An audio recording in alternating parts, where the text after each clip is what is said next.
Hey folks, this is Councilmember Charles Allen. I want to talk about your electric bill. Why has it gotten so high, and what are we trying to do to fix it? First, in case you haven't noticed, yes, your electric bill has gotten more expensive in the past few months.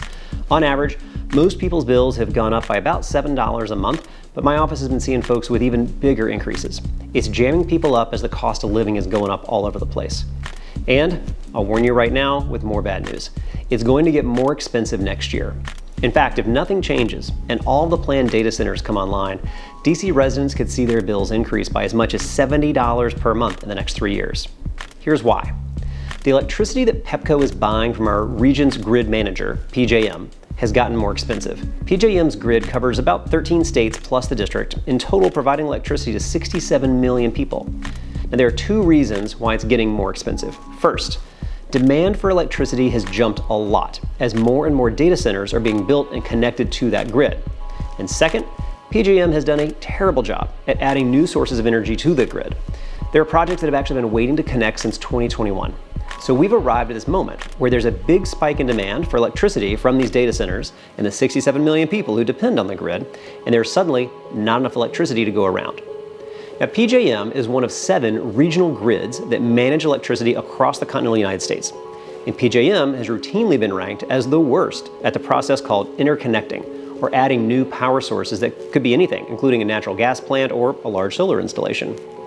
So what's being done about it? Well, because PJM is a private entity that counts both energy supplies and energy distributors, like Pepco, among its voting members, it has full control of what happens next. Yesterday, I joined a bipartisan group of legislators from across the 13 states served by PJM to call on them to adopt a plan that protects ratepayers by requiring data centers to bring along their own power sources before they can connect, and they can't skip the line to connect over cleaner energy sources. Now, obviously, data centers, which are owned by some of the largest corporations in the world, do not want to do this. But let's think about a different scenario to make this easier to understand. So let's say a large development project wanted to come to DC. Lots of new homes, jobs, new construction. Could have a massive impact on traffic where it locates. As a city, we make them do traffic plans to reduce the impact, pay for traffic studies, and then pay to rebuild the streets, the sidewalks, and the curbs to repair and expand the infrastructure for the new demand that they're creating. So why would we treat a data center any differently?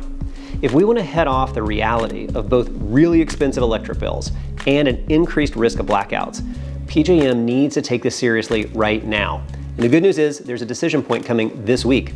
Tomorrow, they'll consider and vote on 12 proposals before them for how to handle this situation. Now, data centers aren't the sole reason your bills are going up.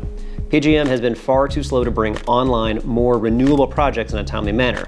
So now that all these data centers want to connect, we've now reached a very big problem.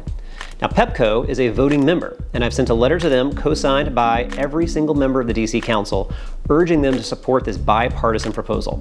As a Pepco customer, you are well within your rights to call them and let them know they need to vote for a plan that will help lower your bills tomorrow as well. I hope that helps explain to you a little bit about why this is so important and why this is important right now.